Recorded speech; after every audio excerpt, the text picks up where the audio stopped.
Price lord. ಕರ್ತನ ನಾಮಕ್ಕೆ ಸ್ತೋತ್ರ ಉಂಟಾಗಲ್ಪಡಲಿ. ಪ್ರೀತಿಯುಳ್ಳ ದೇವ ಜನರೇ, ಯೇಸು ಕ್ರಿಸ್ತನ ಹೆಸರಿನಲ್ಲಿ ನಾನು ನಿಮ್ಮನ್ನು ವಂದಿಸುತ್ತೇನೆ. ಮತ್ತಾಯ ಸುವಾರ್ತೆ 8ನೇ ಅಧ್ಯಾಯ 25ನೇ ವಚನದಲ್ಲಿ ವಾಕ್ಯವು ಈ ರೀತಿಯಾಗಿ ಬರೆಯಲ್ಪಟ್ಟಿದೆ. ಅಲ್ಪ ವಿಶ್ವಾಸಿಗಳೇ, ಯಾಕೆ ಧೈರ್ಯಗೆಡುತ್ತೀರಿ ಎಂದು ಹೇಳಿ ಎದ್ದು ಗಾಳಿಯನ್ನು ಸಮುದ್ರವನ್ನು ಗದರಿಸಿದನು, ಆಗ ಎಲ್ಲಾ ಶಾಂತವಾಯಿತು ಎಂದು ವಚನವು ಬರೆಯಲ್ಪಟ್ಟಿದೆ. ಅಂದರೆ ಪ್ರೀತಿಯುಳ್ಳ ದೇವ ಜನರೇ, ಇವತ್ತು ನಮ್ಮ ಜೀವಿತದಲ್ಲಿ ಗಾಳಿ ಅನ್ನುವಂಥದ್ದು, ಸಮುದ್ರ ಅನ್ನುವಂಥದ್ದು, ಅದು ನಮ್ಮನ್ನ ಏನ್ ಮಾಡಿದೆ, ಹೋರಾಡಿಕೊಂಡಿರುವಂತದ್ದಾಗಿದೆ.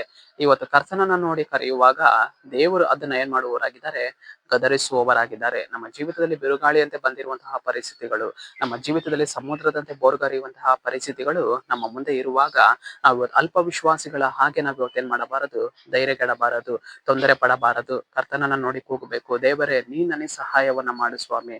ನನ್ನ ಜೀವಿತದಲ್ಲಿ ಹೋರಾಡಿಕೊಂಡಿರುವಂತಹ ಬೋರ್ಗರೆಯುವಂತಹ ಈ ಸಮುದ್ರ, ಬಿರುಗಾಳಿಯಾಗಿ ಬೀಸುವಂತಹ ಈ ಒಂದು ಗಾಳಿ, ದೇವರೇ ಇದರಿಂದ ನನ್ನನ್ನು ಸಮಾಧಾನ ಪಡಿಸು ಸ್ವಾಮಿ ಎಂದು ಹೇಳುವಾಗ, ಆತನು ನಮ್ಮ ಜೀವಿತದಲ್ಲಿ ಇರುವವನಾಗಿ, ಆತನು ನಮ್ಮ ದೋಣಿಯಲ್ಲೇ ಇರುವವನಾಗಿ, ಆತನು ಎದ್ದು ನಿಂತು ಅವುಗಳನ್ನ ಏನ್ ಮಾಡುವವನಾಗಿದ್ದಾನೆಂದರೆ ಗದರಿಸುವವನಾಗಿದ್ದಾನೆ. ಇವತ್ತು ನಾವು ಅಲ್ಪ ವಿಶ್ವಾಸಿಗಳಾಗೆ ನಡೆದುಕೊಂಡು ಹೋಗಬಾರದು. ದೇವರೇ, ನನ್ನ ಜೀವಿತದಲ್ಲಿ ಇರುವಂತಹ ವಿಶ್ವಾಸವನ್ನ ನೀನು ಬಲಪಡಿಸು.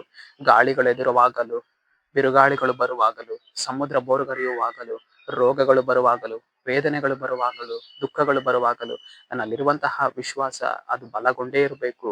ಅದು ಅಲ್ಪ ವಿಶ್ವಾಸವಾಗಿ ಹೋಗಬಾರದು ಸ್ವಾಮಿ ಎಂದು ಹೇಳುವಾಗ, ಕರ್ತನಾತ್ಮನು ಖಂಡಿತವಾಗಿಯೂ ನಮ್ಮ ನಂಬಿಕೆಯನ್ನ ಅವರು ಏನ್ ಮಾಡುವವರಾಗಿದ್ದಾರೆ, ಬಲಪಡಿಸುವವರಾಗಿದ್ದಾರೆ.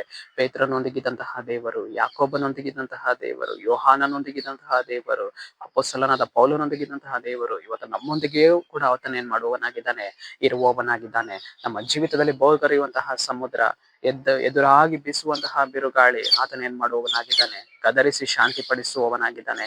ನಮ್ಮ ಜೀವಿತದಲ್ಲಿ ಒಂದು ಸಮಾಧಾನವನ್ನ ಆತನು ಉಂಟು ಮಾಡುವವನಾಗಿದ್ದಾನೆ. ಆದುದರಿಂದ ನಾವು ಇವತ್ತು ಅಲ್ಪ ವಿಶ್ವಾಸಿಗಳ ಹಾಗೆ ಧೈರ್ಯಗೆಡದೆ, ಪೂರ್ಣ ವಿಶ್ವಾಸದಿಂದ ತುಂಬಿದವರಾಗಿ ಆತನ ಹೆಜ್ಜೆ ಜಾಡಿನಲ್ಲಿ ನಾವು ಇವತ್ತೇನ್ ಮಾಡಬೇಕು, ನಡೆಯಬೇಕು. ಸರಿ, ನಾವು ಪ್ರಾರ್ಥಿಸಿಕೊಳ್ಳೋಣ. ಅಪ್ಪ ಕರ್ತ, ನಿಂಗೆ ಸ್ತೋತ್ರ ಸ್ವಾಮಿ. ಮುಂಜಾನೆ ವೇಳೆಯಲ್ಲಿ ದೇವರೇ, ಈ ವಾಕ್ಯ ಭಾಗ ಸಂದೇಶವನ್ನ ನೋಡುವ ಜನಗಳನ್ನು ಸಂಧಿಸು ಕರ್ತನೆ. ನಿನ್ನ ಜನರ ಜೀವಿತದಲ್ಲಿ ನೀನ್ ಕಾರ್ಯವನ್ನ ಮಾಡಿ ದೇವರೇ, ಅವರ ಜೀವಿತದಲ್ಲಿ ಕ್ರಿಯೆ ಮಾಡ್ತಾ ಇರುವಂತಹ ಎಲ್ಲ ಬೋರ್ಗರೆಯುವ ಸಮುದ್ರವನ್ನು, ಕರ್ತನೆ, ಬಿರುಗಾಳಿಯನ್ನು ನೀನು ಎದ್ದಿ ಶಾಂತಪಡಿಸಿ ಅವರ ಕುಟುಂಬಗಳಿಗೆ ಸಮಾಧಾನ ಕೊಡು. ಅಲ್ಪ ವಿಶ್ವಾಸದ ಕಾರ್ಯಗಳನ್ನು ತೆಗೆದಾಕಿ ನಂಬಿಕೆಯಲ್ಲಿ ದೃಢ ಮಾಡ್ರಿ. ಅದಕ್ಕಾಗಿ ಸ್ತೋತ್ರ. ನಜರೇತಿನ ಯೇಸುವಿನ ನಾಮದಲ್ಲಿ ಕರ್ತನೆ, ಆಮೇನ್, ಆಮೇನ್.